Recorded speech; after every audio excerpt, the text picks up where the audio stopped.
Welcome to the Rude Dude Podcast. Are you tired of sorry ass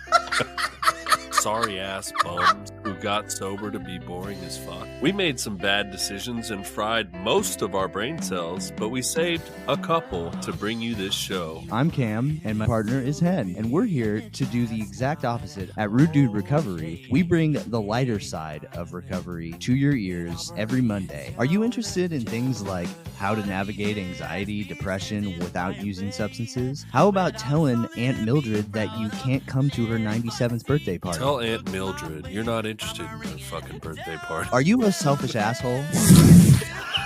Come to the Rude Dude Podcast, where if you're not too uncomfortable with your sexuality to hear two grown men tell each other they love each other, give us a spin. Rude Dude Recovery is not only for people with substance abuse problems. This is a podcast for everyone. If you feel like having fun and learning new ways to become a better person, this show's for you.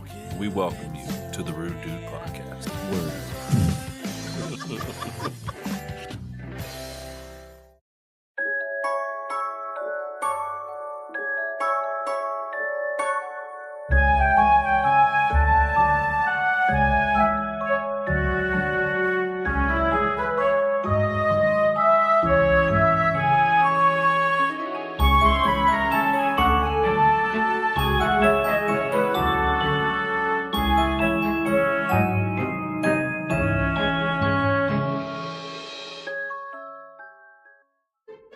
Well, hello, witches and beautiful souls. Welcome to the Bell Witch Podcast with me, Swailes The Friendly Green Witch, witching in the 21st century. You are listening to episode 37. Recently, I was in my local soft play in Yeadon, which is Kids About Tarn. It's a play on words because there's a place called the Tarn in Yeadon, so it's like Kids About Town, Kids About Tarn, which I love. And one of the workers, Kim, who is a fantastic cook, may I add, brought a leaflet to my attention, which was for a new ghost walk in Otley, which is so close to me, and I had no idea about it. I'd never heard of it. And she was like, you should totally get them on the podcast to talk about ghosts and stuff. And I was like, absolutely yes. So it's quite a new little business, and it only started up in February of 2024 and is going strong. And it happens almost every Saturday evening, sometimes twice an evening. And it sounds bloody brilliant, if I do say so myself. So I had to get her on for an interview, and Daisy ended up being a fantastic guest. So you are in for a treat, especially with Daisy's personal ghost stories. They are absolutely fascinating and worth hanging around for. This was done relatively recently. She mentions stuff going on in August, and so I had to bring it to the front of the queue so she gets the most benefit from the episode. So do enjoy. I hope you love it. I am absolutely buzzing because I've just come back from the Lunasa camp that I go to every year at the last weekend of July. We mentioned this camp in the pilot episode of the Bell Witch Podcast, actually. So if you're new here, do check out the pilot episode because me and my co-host fangirling over all these amazing camps that are around up the north. We're very lucky. There's loads down south, but there's a little few up north and they're fantastic. Where there's the big John Barleycorn structure that gets built and burnt as an offering. John Barleycorn is a scarecrow spirit who is mischievous and needs burning, and then oh no, we need to bring him back. And so there's the whole story there. And I was thinking, actually, that might make a really good podcast episode. I shall keep that one in mind. It was brilliant. And I had my friend Beverly Thornton, the official podcast photographer, with me, who took some outstanding pictures of a few naked pagans, myself included, with this very fetching deer skull, which I absolutely adore. I'm thinking about putting the photographs on Patreon, actually, because I'd get banned from Facebook if I put them there. But if you're interested, when I get these pictures off Beverly, I'm going to put them on the highest tier. So there you go, another little exclusive on the Bell Witch Podcast. I was in my element, loving life, and the weather was absolutely glorious, pushing 25, 28 degrees, really sunny, really hot. Got a bit of sunburn, though I'm just so full of amazement and love and magic and witchcraft. Drank way too much mead and felt a little bit dehydrated most of the weekend. But it was lovely though. The people who go are just so my kind of people, my tribe. I can be my authentic self in Delilah the Second, my beautiful big 5-metre bell tent, and have loads of witchy fun. I have decided this is going to be the last episode of Series 1 of the Bell Witch podcast. I need a month off, if I'm very honest, but it's quite a hard thing for me to do.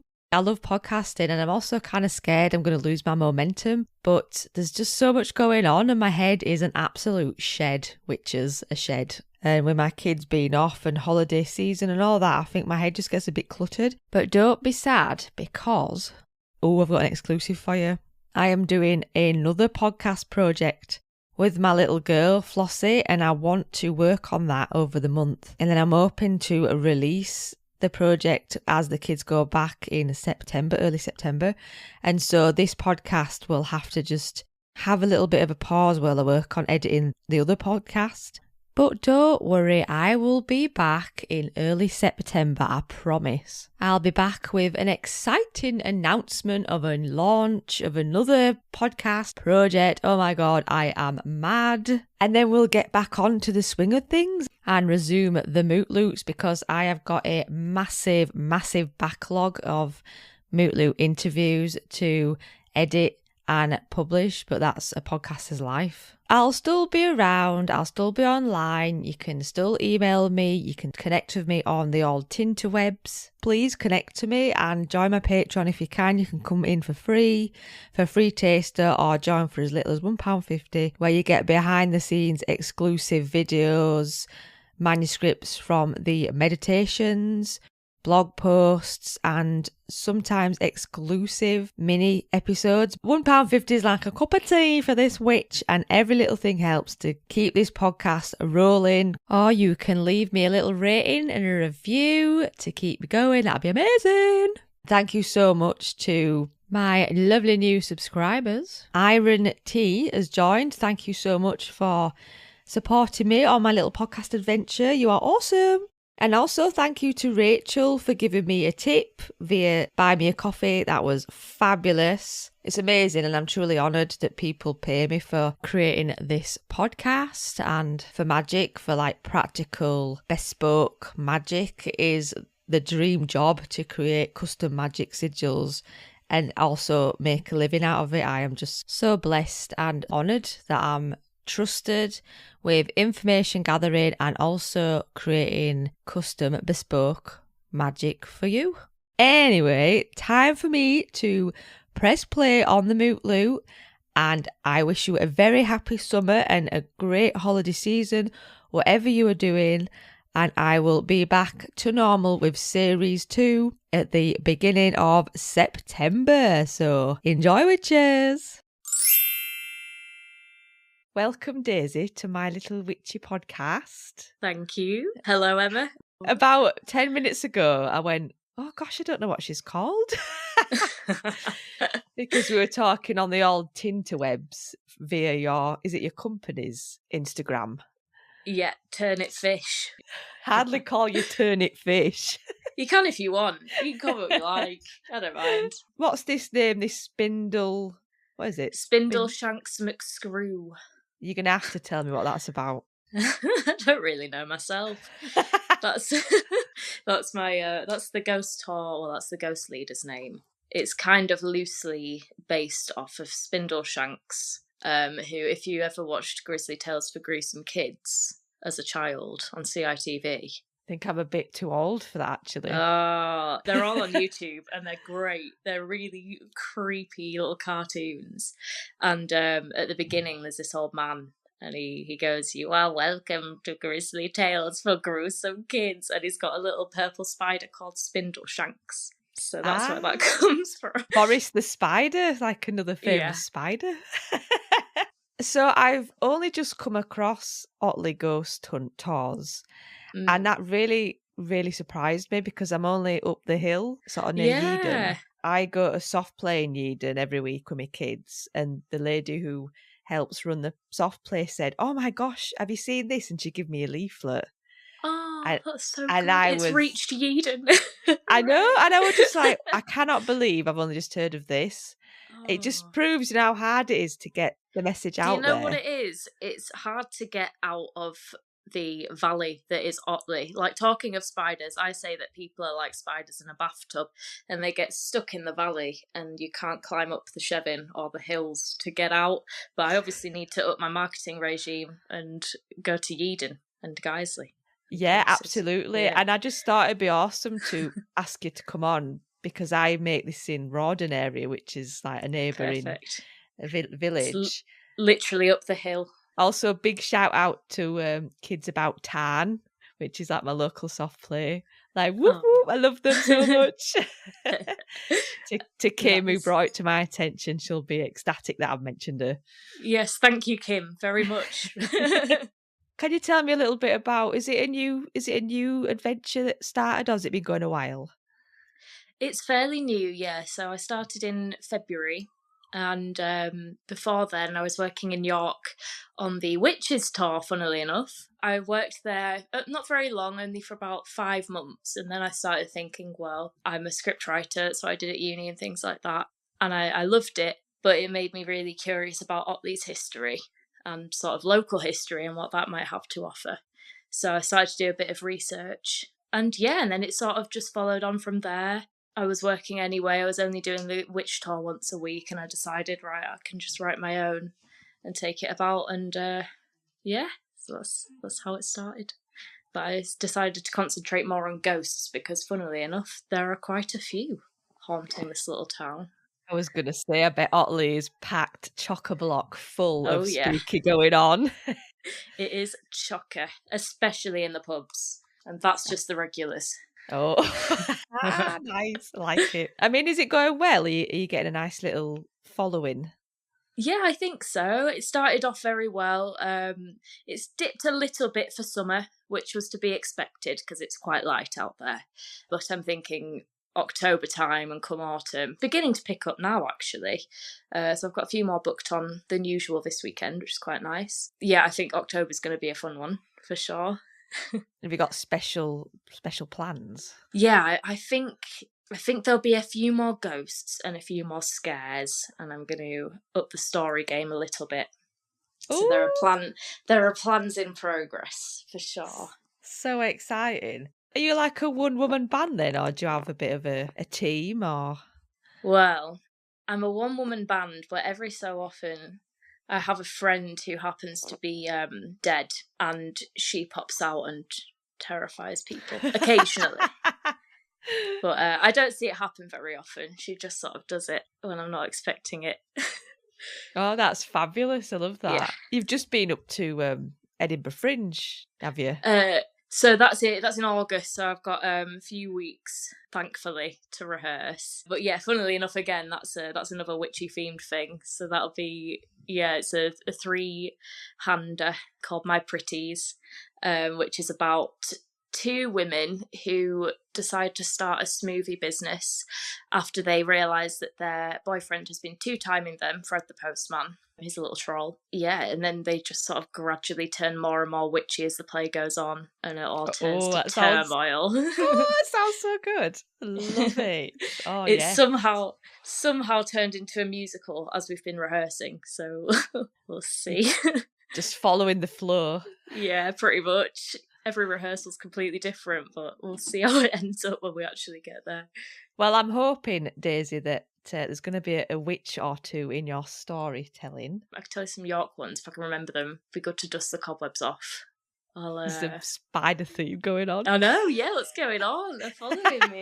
Yeah, I can think of some witches. There's a good one, Peggy Flounders, in North Yorkshire, I think it was. But she was my favourite one on the tour because she seemed really misunderstood. She lived, I think, I can't remember the story properly. I think she lived in the 1800s and she had a beard, and that's what she was known for. She had a beard and she was quite angry all the time. And one of her next door neighbour accused her of making his cows go lame, which is ridiculous. So she was just labelled in the village as being a witch. But because the witchcraft law was ended, she didn't get any repercussions. Like she wasn't punished at all, so she lived like to a really long age. I think she was like 82 or something by the time she died, which is pretty good for them days. But looking back, like she clearly had polycystic ovary syndrome or something like that, and she was just so misunderstood, and it's just awful. But I could think of better ones than that. I just remember her. Yeah, no, and it's good to remember her on this podcast. Yeah, of course. Bless her, and it's lovely and refreshing to hear that she lived to a ripe old age. Yes, not many of them did. Her and Mother Shipton, they did all right. Mother Shipton is my favourite witch. One day I'll do an episode on her because I love her. Yeah, I think she deserves a whole episode. Absolutely. Great. I went to the petrifying well recently. I made a little wish, dipped my hand in the well. Oh, did you get some water? You can get water, can't you, in a little... Yeah, I didn't actually, no. I made the wish, I didn't get any water. Apparently you can leave things as well. I didn't realise at the time that you could actually take things to hang on the well. Not anymore. You used to be able to, because they had so much. Yeah, when I were young, you could, but when I went last time, which is quite a long time ago now, I actually took something, I can't remember what it was, and they were like, oh, we don't do that anymore just because we've got no storage for it. But you can buy little teddies that they've made to sell. Yeah. But I was a bit like, I don't really want a teddy. Yeah, I don't want a teddy. Thanks, but yeah. But yeah, in old days, you used to be able to do that. Yeah, and you can see all the celebrities who have left things, which is quite weird. Like a pair of Y fronts and all kinds. Yeah, it's all sorts. Like what? Right, well, Daisy, do you want to tell us a little bit of history and scary stuff about Otley? Of course. So the town of Otley gets its name from Otho, who was a Saxon chieftain and owned all the lands between the rivers Humber and Tyne from about 620 AD. So this makes Otley, therefore, a borough older than both Leeds and Bradford. Also gets a mention in William the Conqueror's 1086 Doomsday Book, where it's referred to as Otterley. And its coat of arms consists of 3 castles and a pair of crossed keys, which is etched onto the other side of the clock tower. Now, the clock tower is located in the marketplace and is right next to the British Heart Foundation charity shop, which is the first haunted location on the tour. And it used to be a building which towered over all the other shops in the marketplace and the clock tower, as it was an entire story higher than it is now. I think it must have been knocked down probably for like asbestos or some reason or other. But it used to be the most impressive building, and now is just sort of, the British Heart Foundation, which is still quite impressive, I guess, in its own way. And once upon a time, in the early Georgian era, it was owned by 3 men, John, Charles, and Fred Walker. They owned the house, and then later after them, it was owned by a J.W. Helliwell, who ran his local grocery business from the building, which was known as the Oldie Corner Shop. Now, statements from staff in 1999 detail the presence of a mischievous spirit on the shop floor. So, for example, one shop member went one morning and it was complete and utter chaos in the shop. There was no sign of break-in whatsoever, but there was 3 smashed picture frames on the floor and the mannequins in the shop window had been turned around. Many of the staff members reported the smell of tobacco and pipe smoke on the shop floor often. And lots of them heard footsteps walking across the floor while they were downstairs in the cellar and supposedly alone.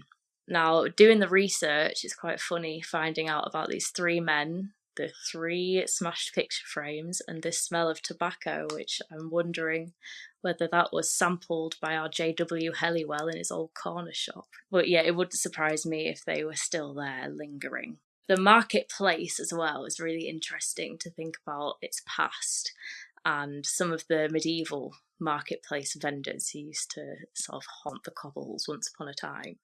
So nowadays, Otley Marketplace is, to be fair, is pretty bustling. There's a thrice weekly market and a farmer's market as well once a month. I think it's the first Monday of every month. But once upon a time, in the medieval era, there was a eye licker who would quite literally lick the cataracts from people's eyes. Oh my God, that is gross. I know, it's horrible. But this would attract much attention from like passers-by, so they'd all gather and watch as they licked people's eye jelly. Licked them all clean. I know. Oh my God. Do you know what the weirdest thing is? Apparently, it still goes on today in some parts of the world. I'm not too sure where, but I did, like, when I was Googling eye liquor, I found articles for places where they still did that. So, you know, if you ever get cataracts, then I guess you'll know where to go. Oh my God, that chills me more than the ghosts. I know, it's disgusting. It's horrible. I know.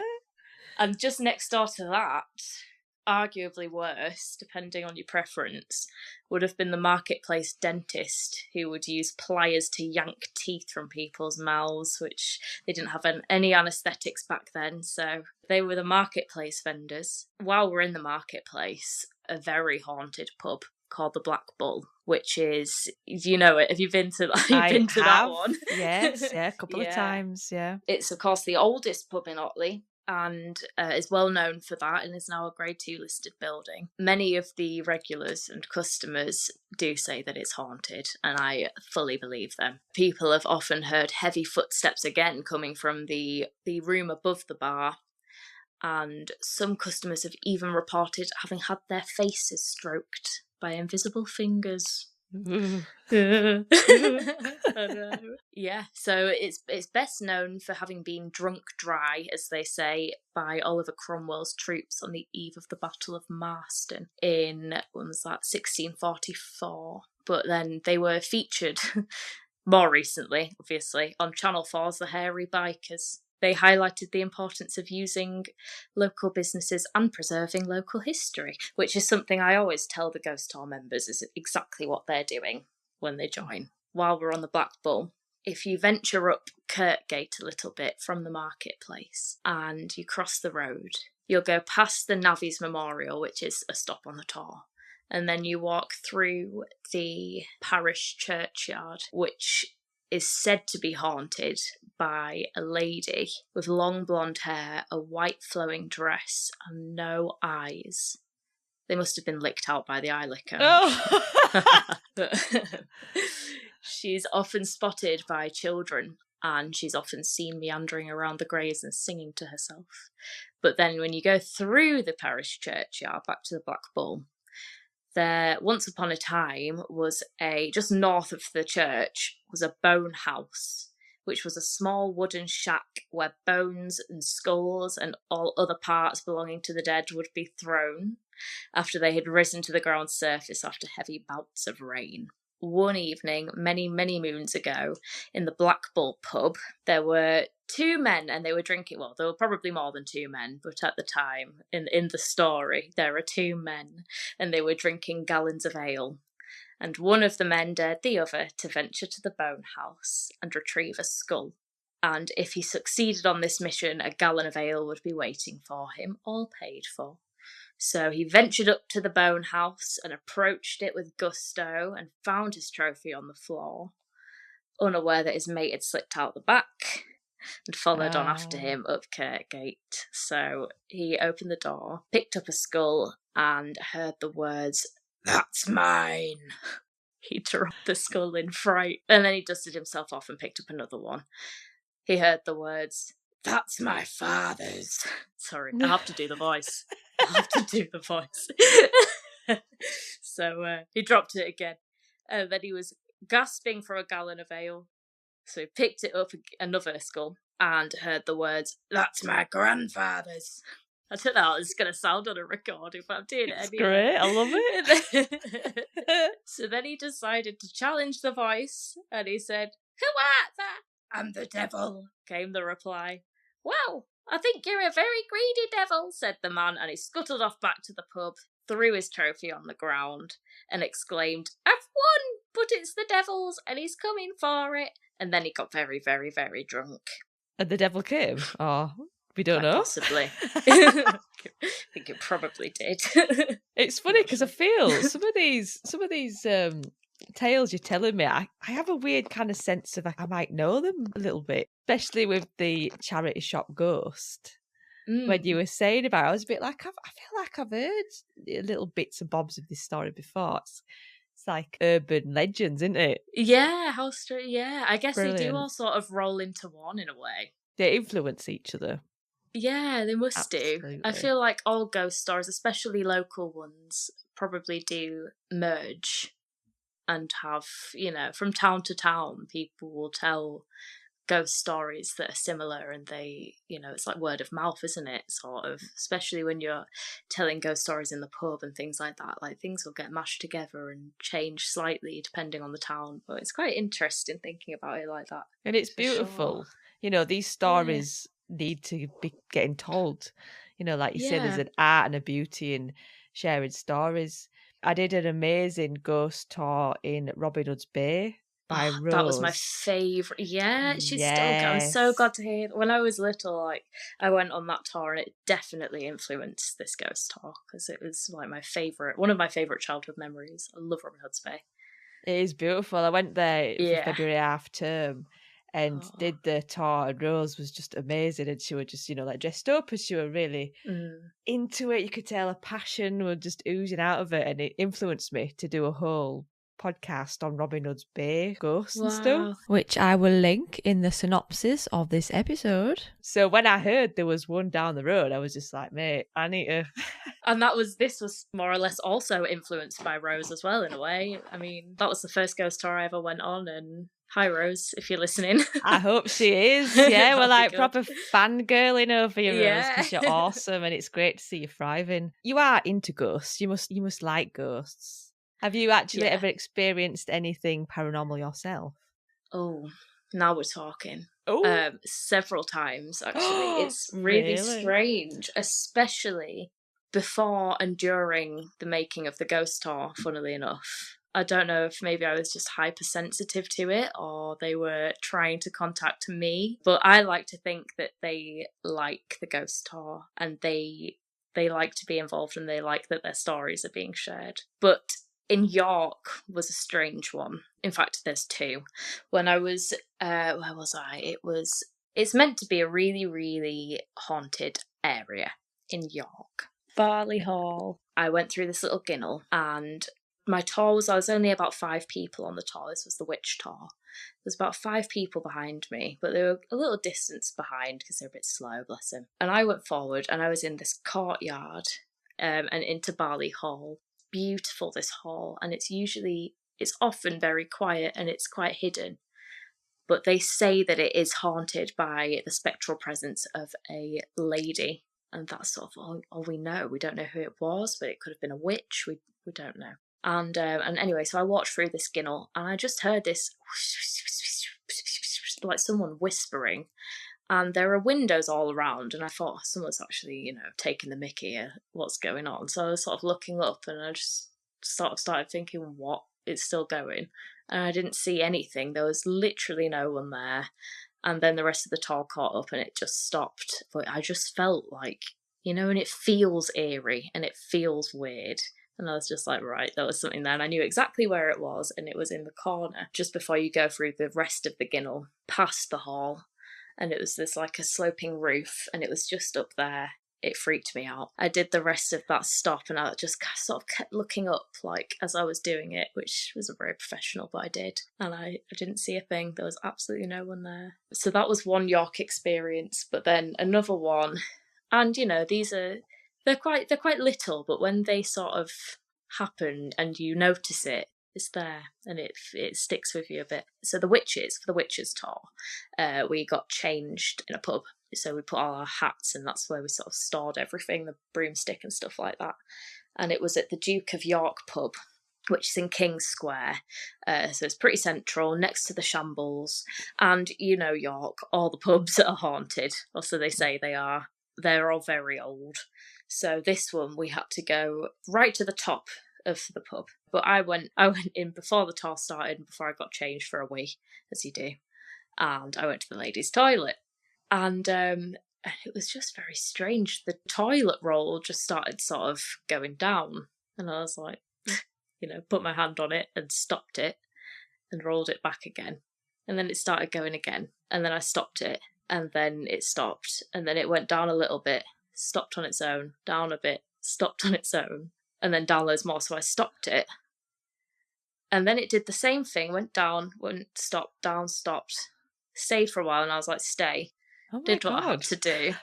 And then it was really dramatic, just full throttle, went round and round and round and round and round and round and round, and I just stared at it until the whole roll had fallen and was just all on the floor, and the roll was empty. Oh my God.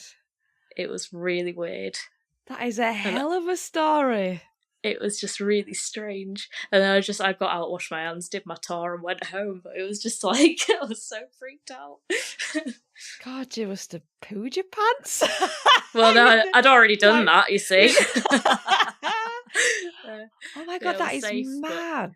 I know, I think they were trying to mess with me, but I was just like, do you know what? All right, mate, calm down. So, but yeah, it was strange. It was a strange one, but that again was just before, it was while I was writing and plotting for the Otley Ghost Tour. I think it was actually, that one was my last ever witch tour as well. So it was the last time I would have been getting changed to go to the Duke of York, so maybe they were just trying to say bye. I don't know. But it was quite odd.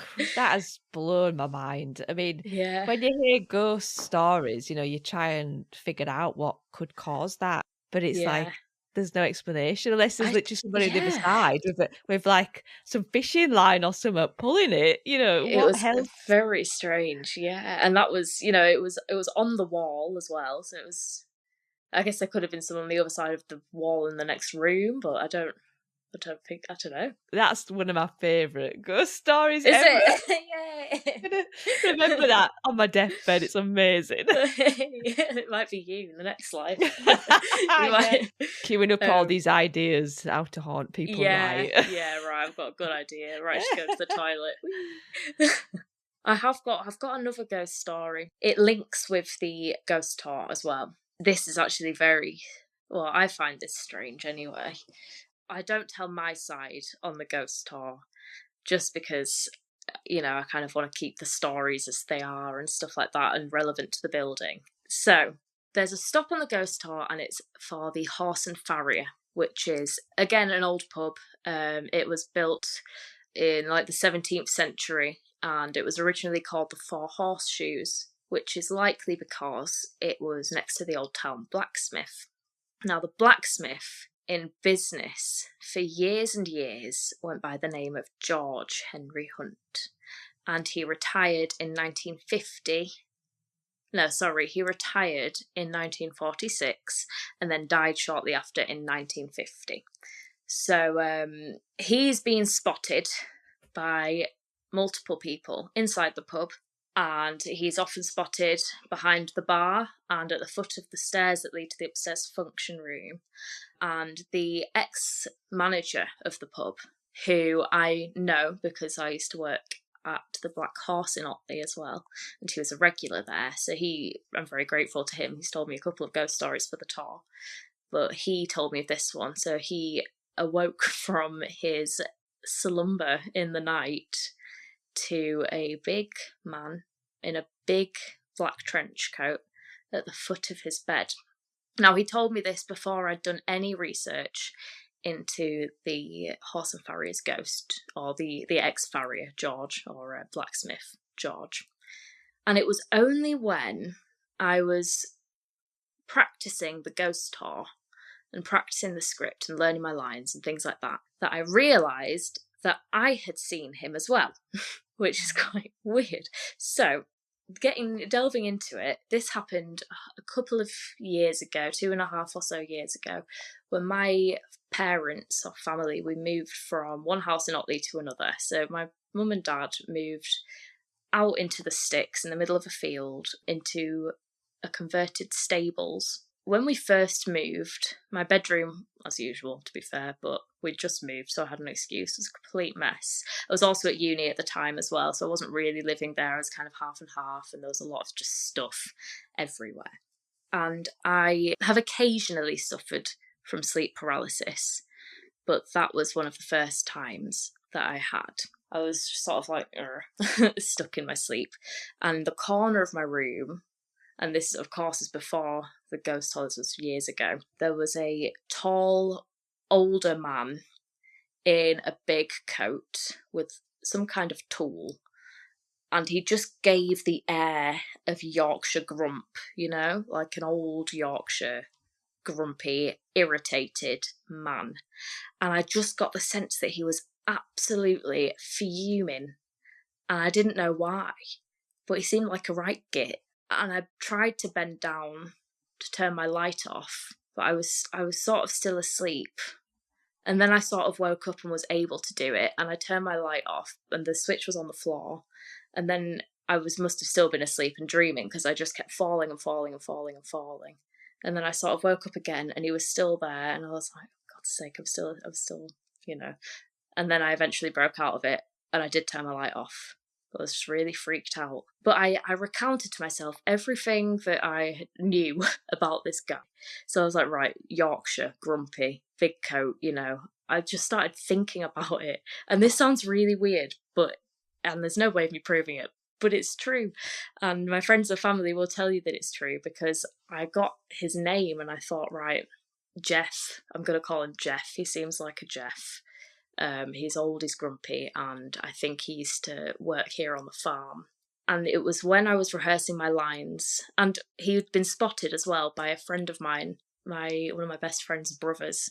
He was going to the toilet. It was New Year's Eve, and he waited outside because he just saw through the crack that there was someone stood there, and he thought that my brother or my dad was, you know, having a slash.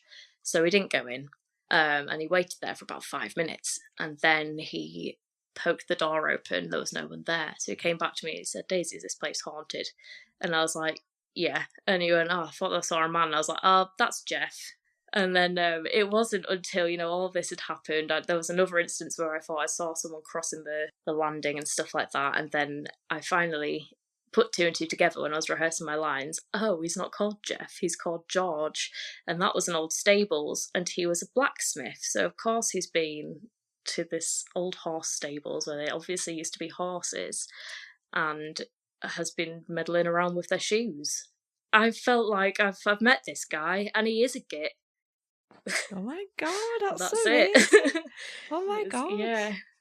I don't usually tell people that because it's a bit weird. It's amazing. I love it. I mean, he's obviously rocking up looking for an horse. And there's that you. Yeah, maybe that's what it is. Maybe he is just looking for a horse. I don't know. Someone needs to give him one. Yeah, give him a 5-finger sandwich. Yeah. Bunch of fives. That's what my nan would say. A bunch of fives. Yeah, someone needs to give him one of them, or a horse. Or a horse. either or. You know, I reckon he'd be happy. Gosh, these stories are bloody amazing. They are so good. And I knew they would be. And I'm absolutely going to come on the ghost tour. Yes. I'm going to say it's every Saturday, isn't it? Yes, every Saturday. For the summer, I've only been doing one. Usually it's at 6:30 and 8:00. But for the summer, I've been doing 8:00. But sometimes, you know, we play it by ear. If there's people who want to book in for the earlier one, can do. Surely it's better in the dark, surely. Yeah, I think so. But it's nice in the summer, you know, the bats are out and ghosts will still linger. They'll still be there. And you get a free drink as well at the Black Horse at the end. So if you've heard it on the Bell Witch podcast, do mention to Daisy that you heard about it on this show. Yeah. I mean, when you look at Otley, it has such an old worldy look, doesn't it? It's gorgeous, really, is Otley. I love going. I don't go very often because of all the charity shops, and I just spend too much money when I go. I know. Dangerous. It's dangerous. But it is fun. There's a nice little zero waste shop as well. I have to say that because it's my mum's. called like Nana did. So I'll give that a little shout out as well. Yeah, and there's the 20p shop. I mean, I don't know anywhere else in the country that's got a 20p shop. No. You cannot go to Otley and not go to the 20p shop. Every single thing, listeners, is 20p. Everything. Anything. Everything. But apparently, one time, the lady who was working there had just bought like a brand new Hoover for the shop, like to Hoover it. And she went out the back, and you know where this is going.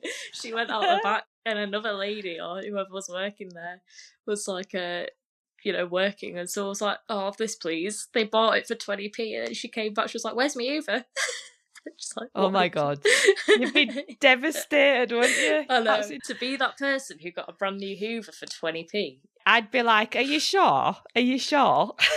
Yeah. It's too good to be true. I'd have been like, "Thank you, I'm out now," and then I would have whizzed off with my new Hoover. Reckon the 20p shop's haunted? Probably, yeah. I kind of feel like I should go do a seance in it or something. Yeah, that would be fun. Some Amazing. very, very cheap ghosts. Cheap ghosts. Title for the episode.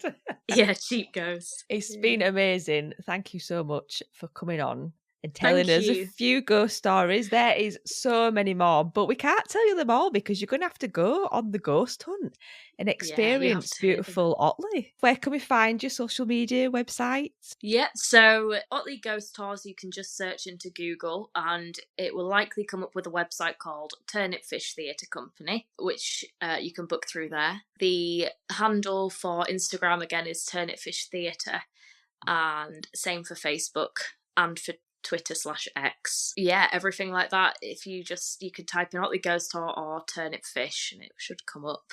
So Turnip Fish is the theatre company from which the ghost tours are running.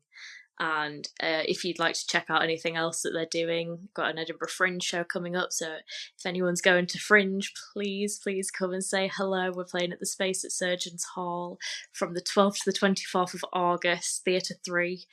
So it should be a lot of fun, be a lot of magic, witches and smoothies. So that and ghosts, if they're your cup of tea. Such a good combination right there. Witches, ghosts, movies. Yeah, so it's not your company then. I thought it was your company. No, it is my company as well. Oh, it is. There we go. You just need to blow your trumpet, girl. So yeah, the Turnip Fish started a couple of years ago in Norwich, just after while I was doing my degree, and brought it with me to Leeds. Why Turnip Fish? Tell me the story. Turnip Fish is a song by my favourite band called the Sultans of Ping FC. If you've ever heard the song Where's Me Jumper? Yeah. That's the one. So Turnip Fish is the B-side and it's brilliant. So that's where it comes from. We used to be White Lion Theatre Company because my last name is Lyons and our co-founder Amelia's last name was White, but it sounded a little bit like a pub / an EDL group, so we decided to cancel that name and go with Turnip Fish instead. I really do prefer Turnip Fish, and I'm kind of kicking myself that I didn't work that out, to be honest. I should have worked that out. It's a thinker. Brilliant. And I always ask this one question before I let my guests go. Would you consider yourself a witch? Are you interested in witchcraft? Yeah, I reckon I am. I feel like witchcraft it's growing on me. I have the bits, I have the bats. I've also always been interested in crystals and plants and nature and everything like that. As I look around, like the more witchy things I can see. I've got a little gypsy love spell somewhere around here. But yeah, I need to find more time to practice the craft, but I would definitely like to consider myself a witch. I'm just gradually coming out of the broom closet. And that's okay. That absolutely is okay. Take your time and enjoy the moment. And I find with witchcraft and paganism, it just comes along, knocks on your door and opens it up a little bit and then just kind of like scurries in when you're not watching. And then before you know it, you're like a fully fledged, obsessed witch. Yeah. And I feel like when I was doing the witch tours in York as well, I was literally walking around dressed as a witch. That was probably the most witchy I've been for quite obvious reasons. But yeah. But not with a green face. Not quite. I had a green ribbon and a broomstick. Yeah. That's awesome. I'm just not a fan of the green face. No, did not have a green face. Not that time. You have been listening to the Bell Witch podcast, created with love and magic by me, Swailes The Friendly Green Witch. I love to hear from you and I absolutely love to celebrate you. If you have a podcast or a business, a witchy business, a pagan related topic you love to talk about, you can reach me on the Bell Witch podcast at yahoo.com. Send me a trailer and I will absolutely play it, because there is magic in sharing audiences amongst podcasts. Music by Jeff Harvey of Pixabay. The official Bell Witch photographer is the lovely Beverly Thornton. Thank you so much for choosing the Bell Witch podcast to fill your ears. Stay magical, witches!